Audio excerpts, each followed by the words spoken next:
તો તમારા ઘરને ધન દોલતથી ભરી દેશે। આ વાસ્તુશાસ્ત્રના 50 નિયમ। નંબર 1, રાત્રે સૂતા પહેલાં ક્યારેય પણ મોઢું ધોયા વગર કે પગ ધોયા વગર સૂવું જોઈએ નહીં। નંબર 2, સૂતા પહેલાં રસોડું સાફ કરવું જોઈએ। રસોડામાં ગંદા વાસણ એટલે કે એઠા વાસણ રાખવાથી માતા લક્ષ્મી નારાજ થાય છે અને ઘરમાં દરિદ્રતા આવે છે। નંબર 3, સૂતા પહેલાં નિયમિત રીતે ભગવાનનું ધ્યાન કરવું જોઈએ અને ડાબી બાજુ પડખું ફરવું જોઈએ। તેનાથી પાચન ક્રિયા તંદુરસ્ત રહે છે અને સેહત પણ સારી રહે છે। નંબર 4, હંમેશા ધ્યાન રાખો કે દક્ષિણ અને પૂર્વ દિશામાં ક્યારેય પણ પગ રાખીને ન સૂવું જોઈએ અને દરવાજાની દિશામાં પણ પગ ન રાખવા જોઈએ। તેનાથી સેહત અને સમૃદ્ધિને નુકસાન થાય છે। પૂર્વ દિશા તરફ માથું રાખીને સૂવાથી જ્ઞાનમાં વધારો થાય છે। દક્ષિણ દિશા તરફ માથું રાખીને સૂવાથી શાંતિ અને સમૃદ્ધિ મળે છે। નંબર 5, તમારા રૂમમાં સૂતા પહેલાં કપૂર સળગાવીને સૂવો। તેમાં રહેલા તત્વો પોઝિટિવ એનર્જીનો સંચાર કરે છે। તેનાથી તમને માનસિક શાંતિ મળશે અને તમે તણાવમુક્ત મહેસૂસ કરશો। નંબર 6, મોઢું ઊંધું રાખીને બીજાની જગ્યાએ કે તૂટી ગયેલા ખાટલા ઉપર કે બેડ ઉપર સૂવાનું ટાળવું જોઈએ। તેનાથી નકારાત્મકતા આવે છે। નંબર 7, સૂતા પહેલાં કોઈ પણ નકારાત્મક બાબતો વિશે વિચારશો નહીં, કારણ કે સૂતા પહેલાંની જે 10 મિનિટ હોય છે તે ખૂબ જ સંવેદનશીલ હોય છે અને જાગ્યા પછીની ઓછામાં ઓછી 15 મિનિટનો સમય એ પણ ખૂબ જ સંવેદનશીલ હોય છે। આ દરમિયાન તમે જે પણ વિચારો છો તે વાસ્તવિક રૂપમાં થવા લાગે છે। નંબર 8, સૂવા માટે પથારી મુલાયમ અને આરામદાયક હોવી જોઈએ। ચાદર અને ઓશિકાનો રંગ પણ એવો હોવો જોઈએ જે આપણી આંખોને અને મનને શાંતિ આપે। નંબર 9, રાત્રિનું ભોજન સૂવાના 2 કલાક પહેલાં કરી લેવું જોઈએ અને કોશિશ કરો કે રાત્રિનું ભોજન સાદું અને હળવું હોય। પછી વજ્રાસનમાં બેસીને પ્રાણાયામ કરવું અને છેલ્લે શવાસન કરીને સૂવું જોઈએ। નંબર 10, જે વ્યક્તિ સવારે જાગીને પોતાની પથારીને સાફ નથી કરતા તેમને પોતાના જીવનમાં ધનના અભાવનો સામનો કરવો પડે છે। નંબર 11, વિજ્ઞાન અનુસાર ચેત સૂવાથી કરોડરજ્જુને નુકસાન થાય છે, જ્યારે ઊંધું સૂવાથી આંખોને નુકસાન પહોંચે છે। એટલા માટે શક્ય હોય તો સીધું સૂવું જોઈએ। નંબર 12, ઘરના વડીલોનો કોઈ પણ ફોટો ક્યારે પણ પૂજા રૂમમાં ન રાખવો જોઈએ। તેમનો ફોટો તમે દક્ષિણ દિશામાં લગાવો। નંબર 13, જો તમે તૂટી ગયેલો સામાનનો ઉપયોગ કરો છો તો તેનાથી તમારા જીવનમાં ધન સંબંધિત સમસ્યા ઉત્પન્ન થાય છે।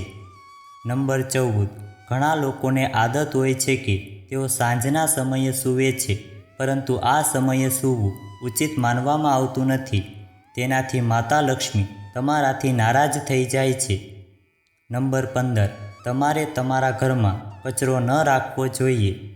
નંબર 16, ઘણા લોકો તેમના દાંતથી નખને કાપે છે, પરંતુ તેનાથી માતા લક્ષ્મી તમારાથી નારાજ થઈ જાય છે। તમારા ઘરમાં દુઃખ અને દરિદ્રતા આવે છે। નંબર 17, જે વ્યક્તિ 40 દિવસથી વધુ પોતાના વાળ રાખે છે તેમના પર માતા લક્ષ્મી નારાજ થાય છે। એટલા માટે તમારે 40 દિવસ પહેલાં તમારા વાળ કપાવી લેવા જોઈએ। નંબર 18, તમારે તમારા સગા સંબંધીઓ સાથે ખરાબ વર્તન ન કરવું જોઈએ। તેનાથી ધનની દેવી માતા લક્ષ્મી નારાજ થાય છે। નંબર 19, મહિલાઓએ ક્યારેય પણ ઊભા રહીને પોતાના વાળ બાંધવા જોઈએ નહીં। નંબર 20, જે વ્યક્તિ સવારે સૂર્ય ઉગે એટલે કે સૂર્યોદય થાય ત્યાં સુધી સૂતા રહે છે તેમને પોતાના જીવનમાં આર્થિક સંકટોનો સામનો કરવો પડે છે। નંબર 21, ઘણા લોકો મંદિરનો દીવો ફૂંક મારીને ઓલવી દે છે, પરંતુ આવું ન કરવું જોઈએ। તેનાથી માતા લક્ષ્મી તમારાથી નારાજ થાય છે। નંબર 22, હાથ ધોયા વગર ક્યારેય ભોજન ન કરવું જોઈએ।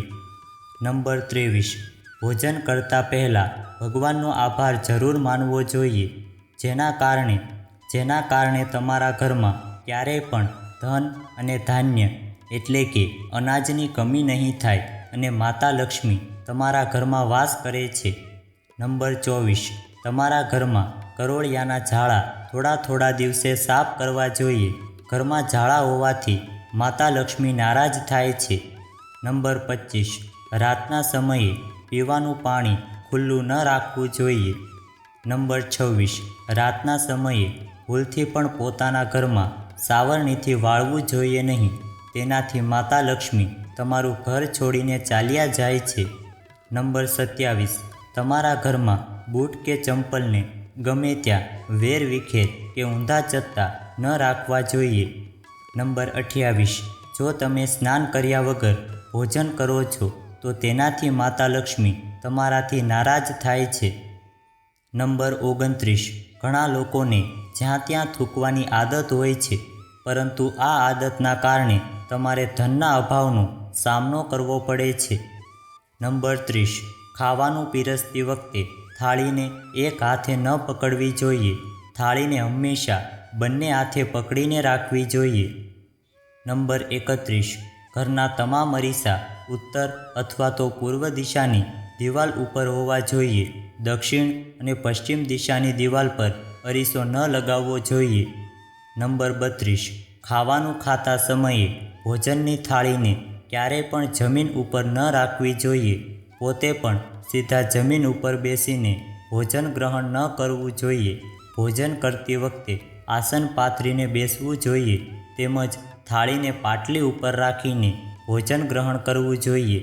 નંબર 33, બિસ્તર પર બેસીને ક્યારેય પણ ભોજન ન કરવું જોઈએ.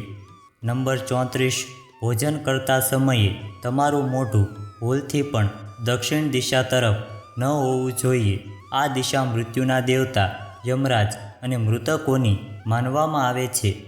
નંબર 35, ખુરશી પર બેસીને પગ હલાવીને ભોજન કરવું અશુભ માનવામાં આવે છે, તેમજ થાળીને હાથમાં પકડીને પણ ન ખાવું જોઈએ.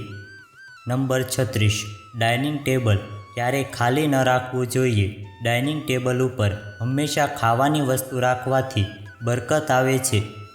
નંબર 37, તમે જમતી વખતે કોઈ બીજા સાથે એક જ થાળીમાં ખાવાનું ખાઈ શકો છો, પરંતુ જો કોઈ વ્યક્તિએ પહેલેથી જ ભોજન કરી લીધું છે તો તેની એઠી થાળીમાં ક્યારેય ભોજન ન કરવું જોઈએ.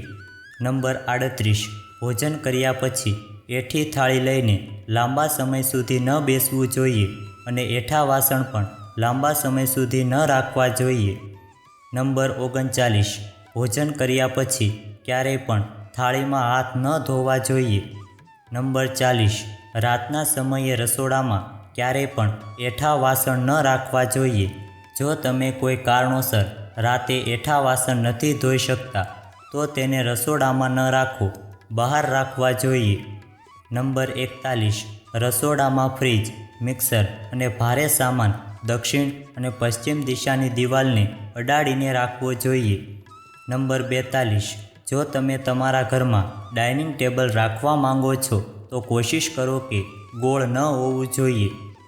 નંબર 43, ક્યારેય પણ લાંબા સમયથી ખાલી પડેલા અંધારું હોય તે ઘરમાં અથવા તો સુનસાન જગ્યા ઉપર સૂવું જોઈએ નહીં.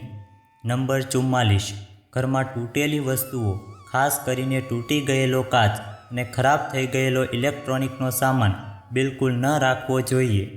નંબર 45, સાંજના સમયે ક્યારેય પણ કોઈને દૂધ, દહીં કે મીઠું દાનમાં ન દેવું જોઈએ. આ આર્થિક સ્થિતિ માટે ખૂબ જ હાનિકારક હોય છે.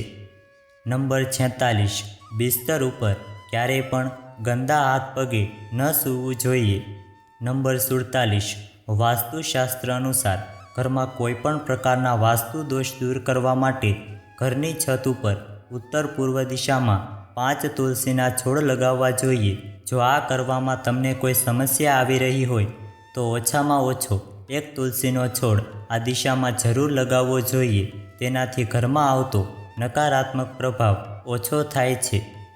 જો તમને આ વિડીયો પસંદ આવ્યો હોય તો વિડીયોને લાઈક કરજો, ચેનલને પણ સબસ્ક્રાઈબ કરી દેજો અને બાજુમાં આપેલા બેલ આઇકનને પ્રેસ કરજો અને તેને ઓલ ઉપર સિલેક્ટ કરી લેજો, જેથી તમને વિડીયોની નોટિફિકેશન સૌથી પહેલાં મળતી રહે.